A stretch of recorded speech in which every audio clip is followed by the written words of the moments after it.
Video, I would like to talk about the ISBAR handover in clinical scenarios or in real life. So, whenever you are handing over a patient, whether you are an intern or an RMO, or you're talking about this patient to someone else, for someone higher up, or even your colleague, you need to use the ISBAR handover strategy, where you use the ISBA technique, which is identify the patient, like 70-year-old man, John, situation presented to the emergency department with chest pain on a background history of hypertension, dyslipidemia, was walking up the hill and found to have sudden chest pain, and you tell the assessment and then you tell the recommendation. So this is a common handover technique people use in the hospital system. Even when you're talking to a colleague, you need to use this system, because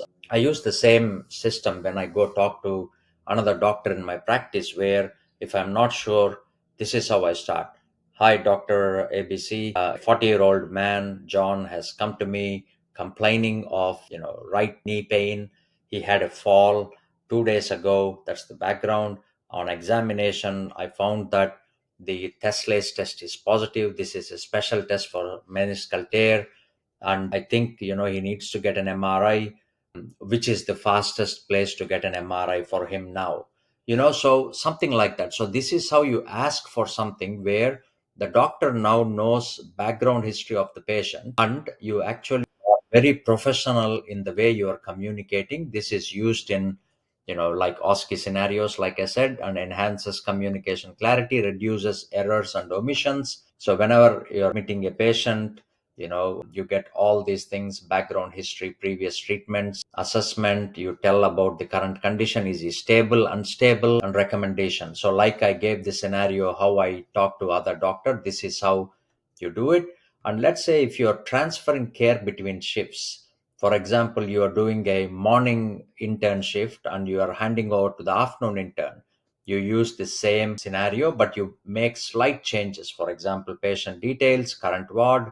So you say John is a 50-year-old man in the surgical ward or the medical ward situation.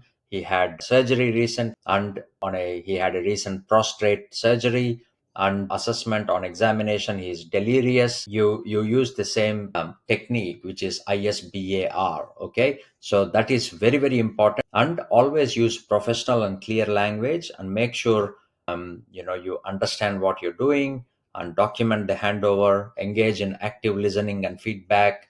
These are all common things in your OSCE exam, because these are very, very important. When you're telling something, you have to listen to the other person. If the other person is asking you something, you have to confirm what you understand and make sure you document it. I explained this to Mr. Smith, who is my medical registrar, and this is how you practice, and I hope this is helpful. If you like more such videos, make sure you leave comments and share this video, and I will be doing more videos like this for you.